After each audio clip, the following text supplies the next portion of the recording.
தரணி வாழ் தமிழர்களின் இதய ஒலி தமிழன் 24.com. தமிழக முதலமைச்சர் விஜய் வெளியிட்ட புதிய அறிவிப்பு. 76 அடி உயரத்தில் தமிழ்நாடு முதலமைச்சர் விஜயின் ஓவியம். இந்திய கோவில் ஒன்றில் கூட்ட நெரிசலில் சிக்கி 7 பேர் பலி. ஓமன் மீது குண்டு வீசப்படும், ட்ரம்ப் விடுத்துள்ள பகிரங்க அச்சுறுத்தல். படிகளை திரும்ப பெற முடியாது, நெதன்யாகுவின் முடிவால் தொடரும் முட்டுக்கட்டை. ஹோர்முஸ் நீரிணையில் முடங்கும் கப்பல் போக்குவரத்து, வெளியான அறிக்கை.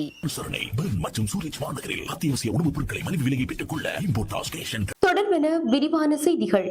இந்திய சுதந்திர தினத்தையொட்டி கன்னியாகுமரி மாவட்டத்தில் ஓவிய பயிற்சி மாணவ மாணவிகள் மற்றும் ஆசிரியர்கள் இணைந்து தமிழ்நாட்டு முதலமைச்சர் விஜயின் 76 அடி உயர விழிப்புணர்வு ஓவியத்தை 5 மணி நேரத்தில் வரைந்துள்ளனர். அரசு பாடசாலைகளில் ஏனைய பாடங்களைப் போல் ஓவிய பாடமும் இருந்து வந்தது. 2 பிரிவுகளில் நடைபெற்ற இந்த பாடத்திட்டம் கடந்த 2017ஆம் ஆண்டு முதல் பாடசாலைகளில் நிறுத்தப்பட்டது. ஓவியக்கலை அனைத்து கலைகளுக்கும் முன்னோடி கலையாகும். எனவே இதை தமிழக முதலமைச்சரின் கவனத்திற்கு கொண்டு சென்று பாடசாலைகளில் ஓவிய ஆசிரியர் நியமித்து ஓவியம் பயின்றவர்களுக்கு அரசு வேலைவாய்ப்பில் முன்னுரிமை வழங்க வேண்டும், அழிந்து வரும் ஓவிய கலையை பாதுகாக்க வேண்டும் என வலியுறுத்தும் வகையில் குமரி மாவட்டம் மார்த்தாண்டம் அருகே மாமூட்டுக்கடை RPA பாடசாலை மைதானத்தில் தமிழ்நாட்டு முதலமைச்சர் விஜயின் அலுவலக மாதிரி பட ஓவியம் அமைக்கப்பட்டுள்ளது. இங்குள்ள ஓவிய பயிற்சி மாணவ மாணவிகள் மற்றும் ஆசிரியர்கள் 76 அடி உயரம் 60 அடி அகலத்தில் ஓவியம் வரைந்து ஓவிய கலை பற்றி விழிப்புணர்வு ஏற்படுத்தும் முயற்சியில் ஈடுபட்டனர். 139 ஓவிய மாணவ மாணவிகள் மற்றும் 10 ஆசிரியர்கள் சேர்ந்து 5 மணி நேரத்தில் இந்த ஓவியத்தை வரைந்துள்ளனர். தத்ரூபமாக அமைந்த நிலையில் ஏராளமானோர் பாராட்டும் தெரிவித்துள்ளனர். கூட்டுறவு வங்கிகளில் ரூபாய் 75,000 வரையிலான விவசாயிகளின் பயிர்க்கடன் முழுமையாக தள்ளுபடி செய்யப்படுவதாகவும் 1 லட்சம் வரை பயிர்க்கடன் பெற்றவர்களுக்கு 75,000 தள்ளுபடி செய்யப்படுவதாகவும் தமிழக முதலமைச்சர் ஜோசப் விஜய் அறிவித்திருக்கிறார். தமிழக சட்டப்பேரவையின் நிதிநிலை அறிக்கை தொடர்பான கூட்டத்தொடர் 4 நாட்கள் விடுமுறைக்கு பிறகு நேற்று மீண்டும் நடைபெற்றது. இதில் பேரவை விதி எண் 110 கீழ் தமிழக முதலமைச்சர் விஜய் பயிர்க்கடன் தள்ளுபடி குறித்து தெரிவித்ததாவது: மக்கள் எங்கள் உயிரென்றால் விவசாயிகள் எங்கள் உயிர் நாடி. எந்த ஒரு நாடு விவசாயிகளுக்குரிய பாதுகாப்பு வழங்குகிறதோ அந்த நாடு வளமுடன் செழிப்புடனும் இருக்கும். அதன்படி தமிழக வெற்றிக்கழக அரசு பதவியேற்றவுடன் 15 நாட்களுக்குள் குறு சிறு விவசாயிகளுக்கான பயிர்க்கடன் தள்ளுபடி செய்ய ஆணை பிறப்பிக்கப்பட்டது. பின்னர் விவசாய அமைப்புகளிடமிருந்து கருத்துகள் பெறப்பட்டு பயிர்க்கடன் தள்ளுபடிக்கான வரம்பு உயர்த்தப்பட்டது. இந்த நிலையில் பயிர்க்கடன் தள்ளுபடியை முழுவதுமாக வழங்க கோரிய விவசாயிகளின் கோரிக்கைகளும் பரிசீலிக்கப்பட்டன. அதன்படி கூட்டுறவு வங்கிகள் மூலம் பெறப்பட்டுள்ள விவசாயிகளின் பயிர்க்கடன் 75,000 வரை முழுமையாக தள்ளுபடி செய்யப்படுகிறது. 75,000 முதல் 1 லட்சம் வரையிலான பயிர்க்கடனுக்கு 75,000 மட்டுமே தள்ளுபடி செய்யப்படுகிறது. இதனால் கூடுதலாக 2 லட்சத்திற்கும் அதிகமான விவசாயிகள் பயனடைவார்கள். 1 லட்சத்திற்கும் மேல் பயிர்க்கடன் பெற்றவர்களுக்கு 35,000 தள்ளுபடி வழங்கப்படும். அரசுக்கு கடுமையான நிதிச்சுமை இருந்த போதிலும் இந்த கூடுதலான தள்ளுபடி அறிவிக்கப்பட்டுள்ளது. இதனால் அரசிற்கு 954 கோடி ரூபாய் கூடுதல் சுமை ஏற்படும் என்றார்.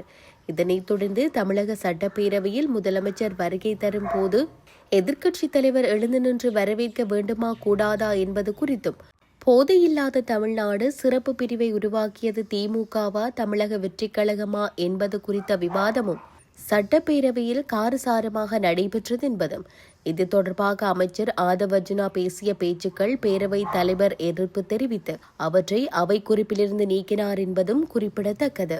இதனிடையே தமிழக முதலமைச்சராக பொறுப்பேற்று 100 நாட்களை வெற்றிகரமாக கடந்துள்ளதால் விஜய்க்கு பல தரப்பில் இருந்து பாராட்டுகளும் வாழ்த்துக்களும் குவிகிறது என்பது குறிப்பிடத்தக்கது. இந்தியாவின் பீகார் மாநிலம் லக்ஷிசராய் மாவட்டத்தில் அமைந்துள்ள வரலாற்று சிறப்புமிக்க அசோக்தாம் ஆலயத்தில் ஏற்பட்ட கடும் நெரிசலில் சிக்கி 7 பேர் உயிரிழந்ததுடன் 12 பேர் காயமடைந்துள்ளனர். இந்த சம்பவம் நேற்று அதிகாலை 6:45 மணியளவில் நடைபெற்றுள்ளது. புனிதமான ஸ்ராவண மாதத்தின் 3வது திங்கட்கிழமையை முன்னிட்டு சிவபெருமானை வழிபடுவதற்காக பெருமளவிலான பக்தர்கள் ஆலயத்திற்கு வருகை தந்திருந்தனர். இதன்போது அசோக்தாம் ஆலய வளாகத்திற்கு அமைந்துள்ள இந்திர மணீஸ்வர் ஆலயத்திற்குள் நுழைவதற்காக பக்தர்கள் பெருமளவில் திரண்ட நிலையில் கூட்டம் கட்டுப்பாட்டு இழந்து கடும் நெரிசல் ஏற்பட்டதாக அதிகாரிகள் தெரிவித்துள்ளனர். இந்த நெரிசலில் உயிரிழந்தவர்களில் பெரும்பாலானோர் பெண் பக்தர்கள் என இந்திய காவல்துறையினர் தெரிவித்துள்ளனர். ஹோர்முஸ் நீரிணையை மீண்டும் திறப்பது தொடர்பாக ஈரானுடன் தனிப்பட்ட முறையில் பேச்சுவார்த்தை நடத்தி வரும் அமெரிக்காவின் நட்பு நாடான ஓமன் அமைதி உடன்படிக்கைக்கு குறுக்கே நின்றால் அந்நாட்டின் மீது குண்டு வீசப்படும் என தெரிவிக்கப்பட்டுள்ளது. அமெரிக்க ஜனாதிபதி டொனால்ட் ட்ரம்ப் இந்த பகிரங்க எச்சரிக்கையை விடுத்துள்ளார். அமைதி பேச்சுவார்த்தைகளுக்காக வழங்கப்பட்ட 60 நாட்கள் அவகாசம் நிறைவடையும் நிலையில் ட்ரம்பின் இந்த அதிரடி அச்சுறுத்தல் வெளியாகியுள்ளது. ஹோர்முஸ் நீரிணையில் கப்பல் போக்குவரத்தை சீரமைக்கவும் ஈரான் அமெரிக்கா இடையிலான மோதலை தீர்க்கவும் ஓமன் தொடர்ந்து தீவிர பேச்சுவார்த்தை முயற்சிகளில் ஈடுபட்டு வந்தது. இருப்பினும் அமெரிக்காவின் திட்டங்களுக்கு ஓமன் தடையாக இருந்தால் ராணுவ நடவடிக்கை எடுக்கப்படும் என ட்ரம்ப் அச்சுறுத்தியுள்ளார். இரு நாடுகளுக்கும் இடையே அமைதியை ஏற்படுத்த நிர்ணயிக்கப்பட்ட 60 நாட்கள் கெடு முடிவடையும் தருவாயில் இந்த காரசாரமான பேச்சு பிராந்தியத்தில் மேலும் பதற்றத்தை அதிகரித்துள்ளமை குறிப்பிடத்தக்கது. ஹமாஸ் அமைப்பு முழுமையாக ஆயுதங்களை களையும் வரை காசாவிலிருந்து தனது படைகளில் எதையும் திரும்ப பெறப்போவதில்லை என பிரதமர் பெஞ்சமின் நெதன்யாகு தெரிவித்துள்ளார். அமெரிக்க தூதர் ஜாரெட் குஷ்னரிடம் நெதன்யாகு இக்கருத்தை தெரிவித்துள்ளதாக மூத்த இஸ்ரேலிய அதிகாரி ஒருவர் தெரிவித்துள்ளார். அத்தோடு சீரமைப்பு பணிகளை தொடங்க அனுமதிக்கப் போவதில்லை என்றும் நெதன்யாகு தெரிவித்துள்ளதாக குறித்த அதிகாரி குறிப்பிட்டுள்ளார். சிதைந்து போயுள்ள காசா முனையை இராணுவமயமற்றதாக மாற்றுவதற்கான முதற்கட்டமாக ஹமாஸின் ஆயுதங்களை கலைக்கும் நடவடிக்கையை அமெரிக்க ஜெனரல் ஒருவர் மேற்பார்வையிடுவார் என்பதற்கு இரு தலைவர்களும் ஒப்புக்கொண்டுள்ளதாக அந்த அதிகாரி மேலும் குறிப்பிட்டுள்ளார். இந்த சந்திப்பில் சமாதான வாரியத்தின் இயக்குநர் நிக்கோலே மிலாடேனோவ் மற்றும் பிரிட்டனின் முன்னாள் பிரதமர் டோனி பிளேயர் ஆகியோரும் கலந்து கொண்டதாக தெரிவிக்கப்படுகின்றமை குறிப்பிடத்தக்கது.